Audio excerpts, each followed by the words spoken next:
The void between Mars and Jupiter erupted with strange energies as reality itself seemed to tear apart. Through this cosmic wound emerged massive vessels of obsidian and crimson, their hull designs defying human understanding. The Drachnid Empire had arrived, and with them came humanity's greatest test. Admiral Sarah Chen stood on the bridge of the EDS Hyperion, Earth's most advanced warship, watching the alien armada materialize. 20 years of leading Earth's defense force hadn't prepared her for this moment. The alien ships dwarfed anything humanity had built, their very presence broadcasting power and technological superiority. Multiple energy signatures, Admiral. Lieutenant Park reported, his voice steady despite the tension. Their fleet, it's larger than anything our deep space telescopes detected. We're counting over 300 capital ships. Chen's expression remained neutral, though her hands tightened imperceptibly on the command rail. The Hyperion and its battle group represented humanity's first line of defense, but against such overwhelming force, they were little more than a symbolic gesture. The alien transmission came without warning, flooding every communication channel on Earth and throughout the solar system. The holographic figure that appeared was massive, reptilian, with scales that seemed to shimmer between deep purple and midnight black. Its eyes glowed with an internal fire that spoke of both intelligence and absolute authority. "I am High Marshal Vex Thor of the Drachnid Empire," the creature announced in perfectly synthesized English. "Your species has been observed, studied, and found wanting.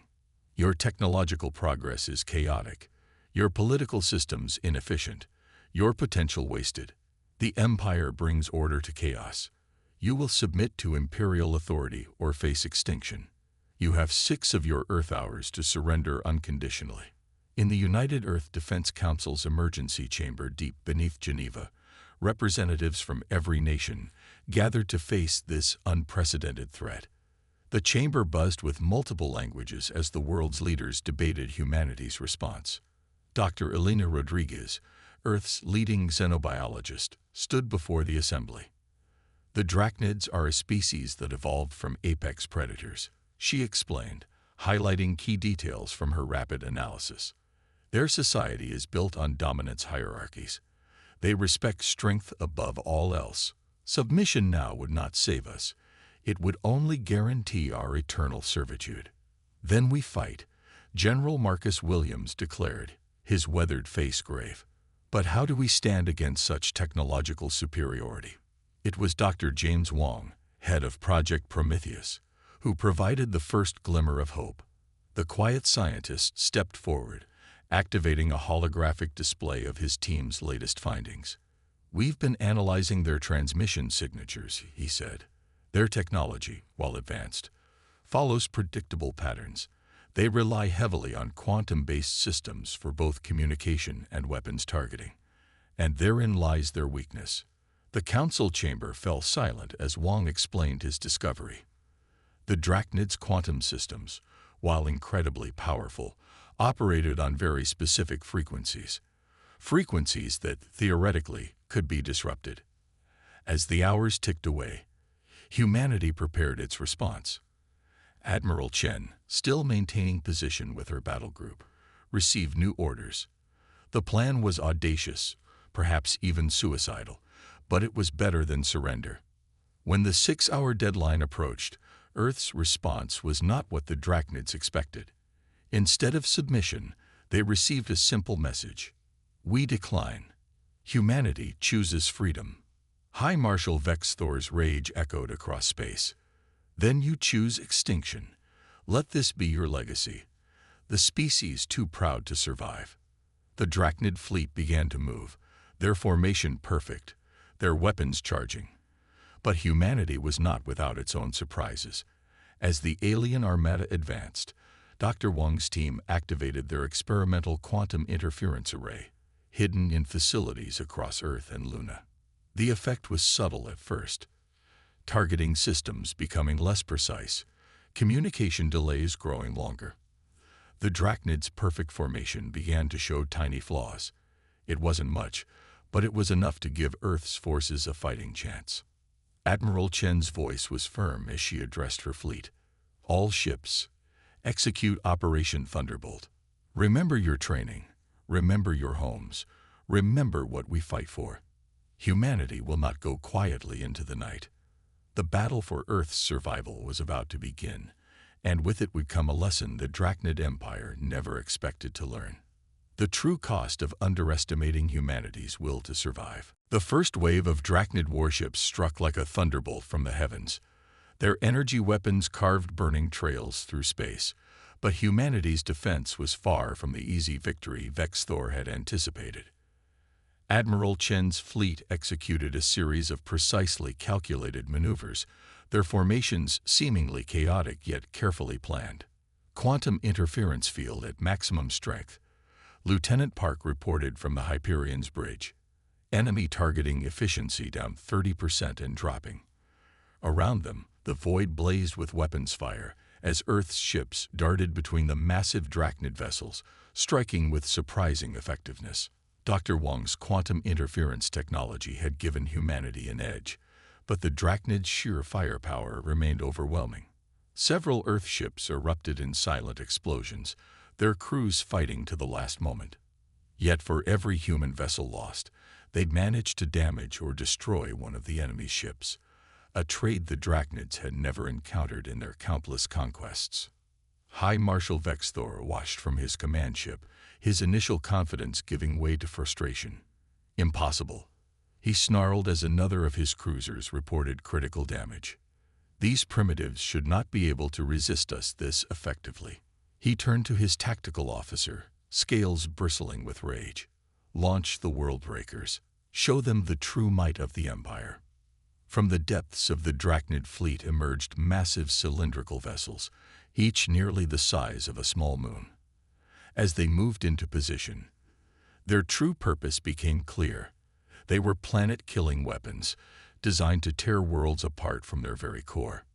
In the Geneva bunker, Dr. Rodriguez watched the sensor feeds with growing horror.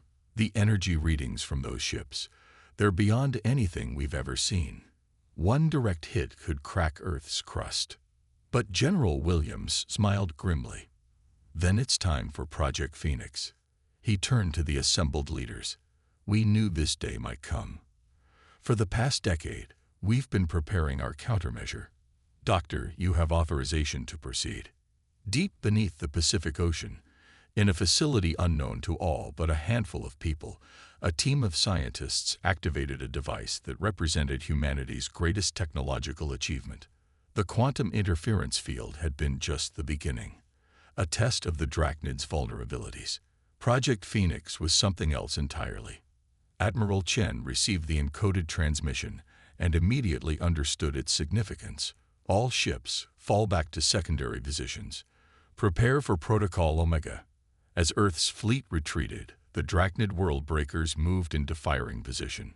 High Marshal Vexthor allowed himself a moment of satisfaction. These humans had fought well, but now they would learn the price of defiance. Begin planetary bombardment, he commanded.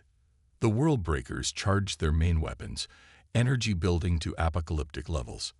But at that crucial moment, something extraordinary happened. From Earth's oceans rose massive columns of light, reaching into space like luminous spears. These were no mere energy beams. They were streams of controlled quantum particles, the result of Project Phoenix's breakthrough in manipulating the very fabric of space-time. The streams struck the world breakers just as they prepared to fire. The effect was catastrophic, not for Earth, but for the Drachnid vessels. Their quantum-based systems, already struggling with interference, completely collapsed.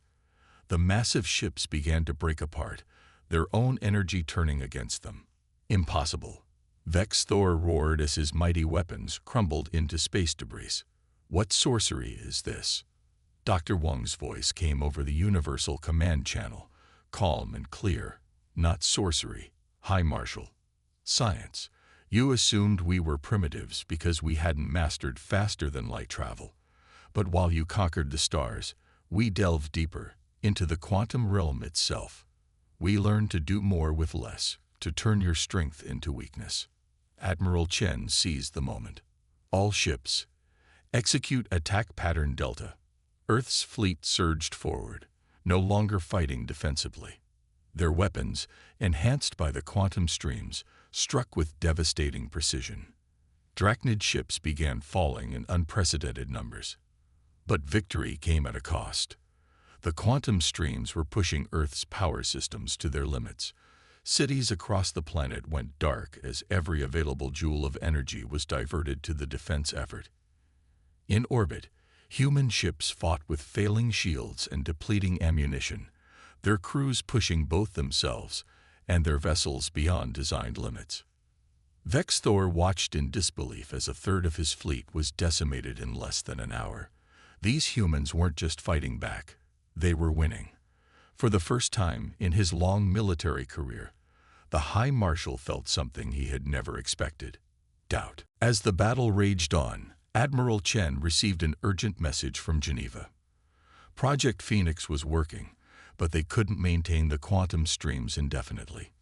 They had perhaps 2 hours before the system would fail catastrophically. 2 hours to achieve what no species had ever done: defeat the Drachnid Empire in open warfare. Chen's voice was steady as she addressed her fleet. The enemy is on the back foot for the first time in their history. But we're not fighting for glory or conquest. We're fighting for survival. For Earth. For humanity. Let's make these 2 hours count. The battle entered its most crucial phase, with both sides knowing that everything hung in the balance. The price of defiance had been high, but the cost of failure would be infinitely higher. Time was running out. With Project Phoenix's quantum streams steadily draining Earth's power reserves, Admiral Chen knew they needed to strike a decisive blow. But the Drachnid fleet, despite their losses, was adapting to humanity's tactics. High Marshal Vexthor had not conquered hundreds of worlds by being predictable. Energy fluctuations detected in the enemy fleet. Lieutenant Park reported, his eyes fixed on the Hyperion's tactical display. They're reconfiguring their quantum matrices. Our interference is becoming less effective. Dr. Wang's voice crackled over the secure channel from his underground facility. They're learning faster than we anticipated. The Drachnids are redirecting power through secondary systems we didn't know existed. Admiral, we need to end this soon, or Project Phoenix will burn itself out. In the depths of his flagship, Vexthor had indeed found a way to counter some of humanity's advantages. Reroute all power through the biological quantum cores, he commanded. These humans think they understand our technology, but they know nothing of its true nature. The Drachnid ships began to pulse with a new kind of energy, their hull plates shifting and realigning like living tissue. What the humans didn't know was that Drachnid technology was partially organic, grown rather than built. It could adapt, evolve, and heal. As Vexthor watched his fleet begin to regenerate, he allowed himself a moment of pride. But that pride was short-lived. Dr. Rodriguez, monitoring the battle from Geneva, noticed something extraordinary in her biological readings. The quantum streams aren't just disrupting their technology, she announced, her voice tight with excitement. They're affecting the organic components of their ships. The cellular degradation is exponential. This revelation changed everything. Admiral Chen quickly formulated a new strategy. All ships, concentrate fire on these coordinates, she ordered, transmitting targeting data. Their biological systems are trying to adapt, making them more vulnerable, not less. Hit them while they're in transition. The battle transformed into something unlike anything either side had seen before. Human ships, despite their dwindling resources, executed precision strikes at the Drachnid fleet's most vulnerable points. The quantum streams, now focused with surgical precision, caused cascading failures in the enemy's living technology. But Vexthor was far from defeated. Launch the swarm, he commanded. From the holds of the remaining Drachnid capital ships poured millions of autonomous combat drones, each the size of a small fighter.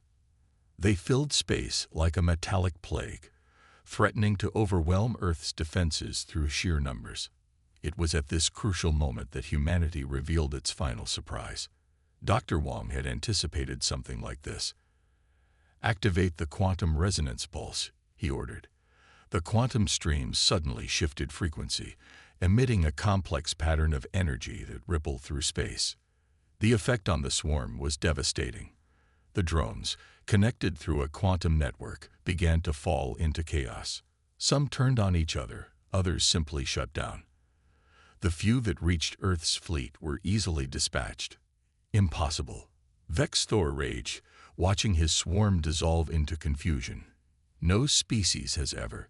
He stopped mid-sentence, a terrible realization dawning. His empire had conquered hundreds of worlds, but they had always targeted species that had developed along predictable technological paths. Humanity, isolated in their solar system, had developed something entirely different. Admiral Chen seized the moment. "All ships, execute Protocol Omega Final," she commanded. Earth's fleet moved as one, implementing a strategy that would have seemed suicidal hours earlier.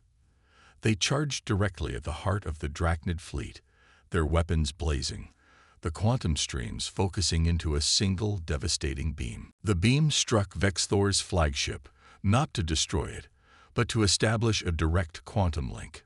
Suddenly, the High Marshal found his ship's systems connected to human communications. Through this link came not threats or demands, but data, thousands of years of human history, art, literature, and science. "You called us primitive," Chen's voice echoed through the link. "But look at what we've achieved in isolation. Look at how we've turned our limitations into strength. We don't want to destroy you, High Marshal. We want you to understand what you're trying to destroy." As the data flowed, something unprecedented happened. The Drachnid officers, linked to their ships through biological interfaces, began to experience human history firsthand. They felt the triumph of the first moon landing, the devastation of world wars, the joy of scientific discoveries, the pain of losses, and the unbreakable spirit that drove humanity forward. Vex Thor stood transfixed, his consciousness overwhelmed by the flood of human experiences. For the first time, he saw not just a species to be conquered, but a civilization that had developed in ways his empire had never imagined. The price of this war was becoming clear, and it wasn't just measured in ships and lives lost. It was the price of destroying something unique in the galaxy. The battle hung in perfect balance, both sides poised between victory and annihilation. The next few moments would determine not just the fate of Earth, but the future of two civilizations that had more to learn from each other than either had realized. In the aftermath of the quantum data transmission, silence fell across the battlefield. The wreckage of both human and Drachnid ships drifted through space, a testament to the cost of this conflict. On the bridge of his flagship, High Marshal Vex Thor struggled to process what he had experienced through the quantum link. The emotions, the memories, the sheer complexity of human existence had shaken his most fundamental beliefs. "Your species," he finally spoke, his voice carrying across all channels. "You're so fragile, yet you create such beauty from that fragility. How can this be?" Admiral Chen stood on the Hyperion's bridge, exhaustion evident in her stance, but determination still burning in her eyes. "That's precisely why we create, High Marshal. Because we are fragile. Because we know our time is limited. Every human achievement exists because we refuse to accept our limitations." In the Geneva bunker, Dr. Rodriguez watched the exchange with growing hope. The biological readings from the Drachnid ships showed something unprecedented. Their organic technology was resonating with the human emotional data, creating new neural pathways. The Empire's greatest strength, their living ships, had become a conduit for understanding their enemy. But not all of the Drachnids were ready to accept this new perspective. War Master Krelthax, commanding the Empire's Second Fleet, saw the exchange as weakness. "High Marshal, these humans have corrupted our neural networks with their propaganda. We must purge the system and destroy them while we still can." The tension in space ratcheted up as Krelthax's ships began to move, their weapons charging.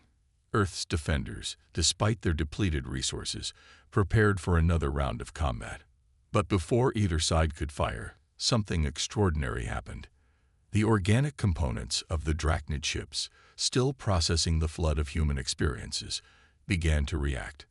Crew members found themselves overwhelmed with fragments of human memories, children laughing, scientists celebrating discoveries, artists creating masterpieces, soldiers sacrificing themselves for others.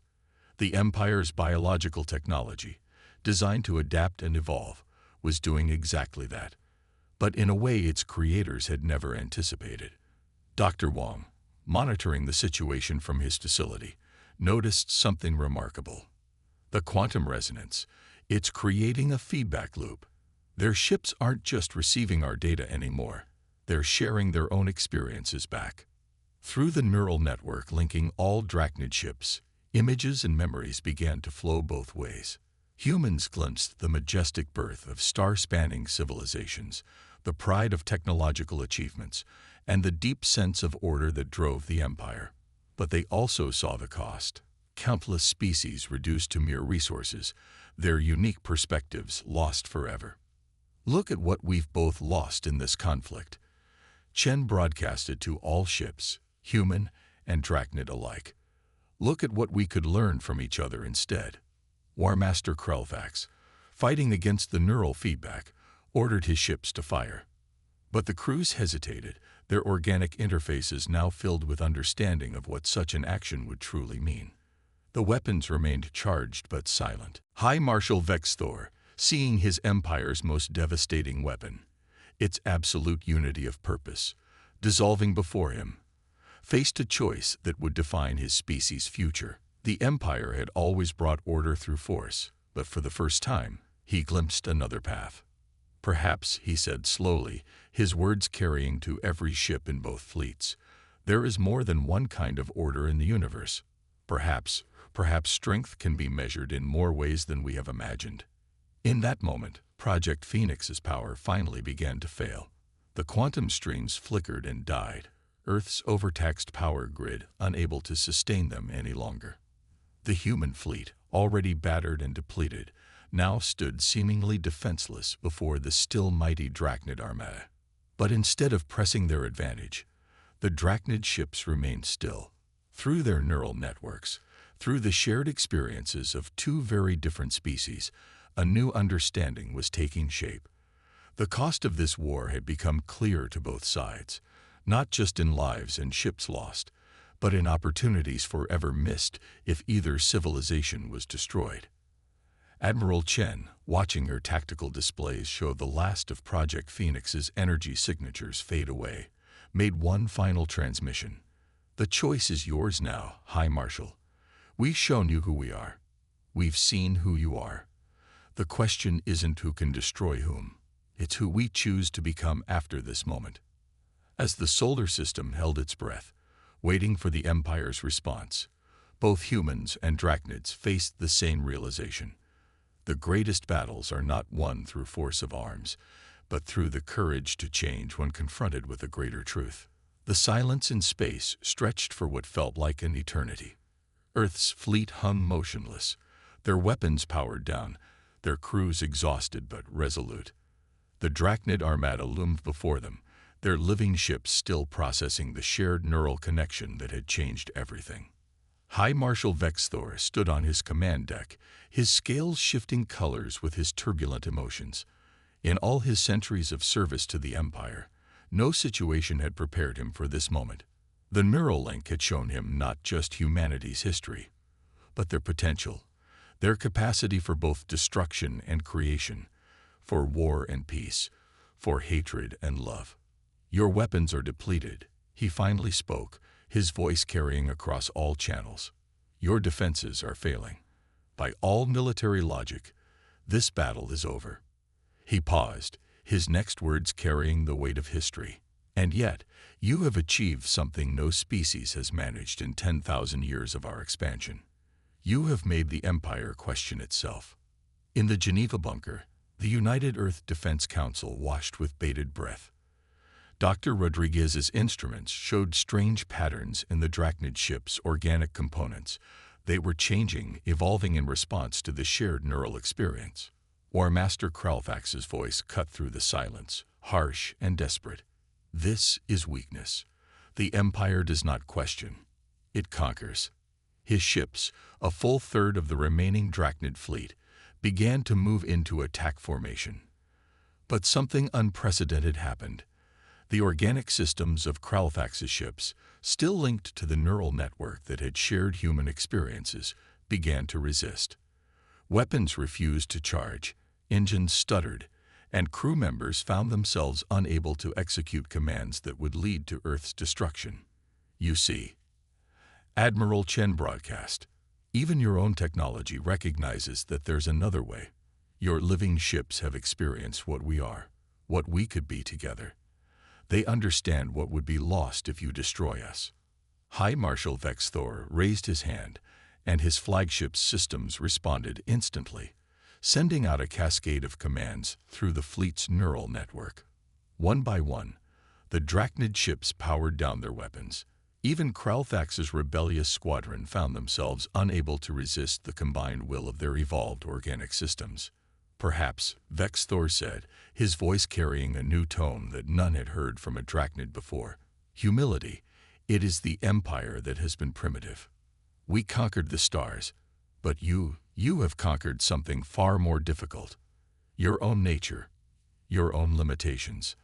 Dr. Wong's voice came through the command channel, weak but clear. Every species faces a moment like this, when they must choose between destruction and transformation.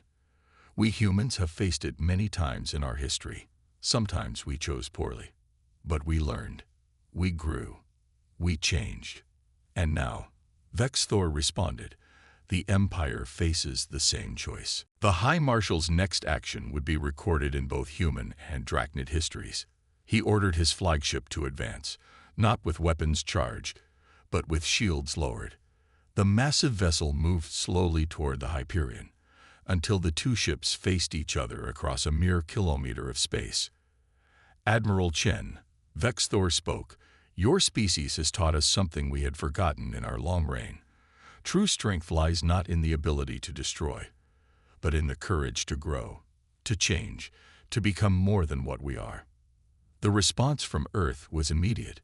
Despite the risks, despite the centuries of imperial conquest that argued against trust, humanity took the offered hand. The Hyperion's shuttle bay opened, inviting the High Marshal for face-to-face negotiations.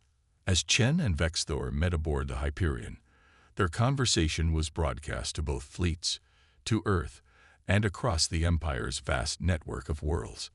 They spoke not of surrender or victory, but of transformation. The Empire had encountered something it had never expected, a species that forced it to confront its own potential for change. The Drachnid Empire, which had brought order through conquest for 10 millennia, would never be the same. The neural link with humanity had awakened something in their living technology, and through it, in the Drachnids themselves, an understanding that true order comes not from dominance, but from harmony, not from conquest, but from cooperation. As the first dawn of this new era broke over Earth, Admiral Chen stood at her viewport, watching Drachnid ships now working alongside human vessels to clear the debris of battle. The price of war, she mused, is not just measured in what we lose, but in what we might have never found without it. Dr. Rodriguez, studying the ongoing changes in Drachnid biotechnology, put it another way, we went looking for a way to defeat them. Instead, we found a way to help them evolve. And in doing so, we evolved ourselves. The message that Earth had sent to the galaxy was clear. Humanity's greatest strength was not in their weapons or technology, but in their ability to adapt, to imagine, to change, and to help others do the same. The war had come with a price, but its outcome had purchased something far more valuable than victory. It had bought a future where two civilizations could grow together, learning from each other's strengths and weaknesses. As the last light of battle faded from Earth's skies, both humans and Drachnids began the long process of transformation, knowing that the greatest adventures still lay ahead, not in conquest, but in discovery, not in domination, but in understanding. The final price of war had been the end of one era, but it had purchased the dawn of something far greater.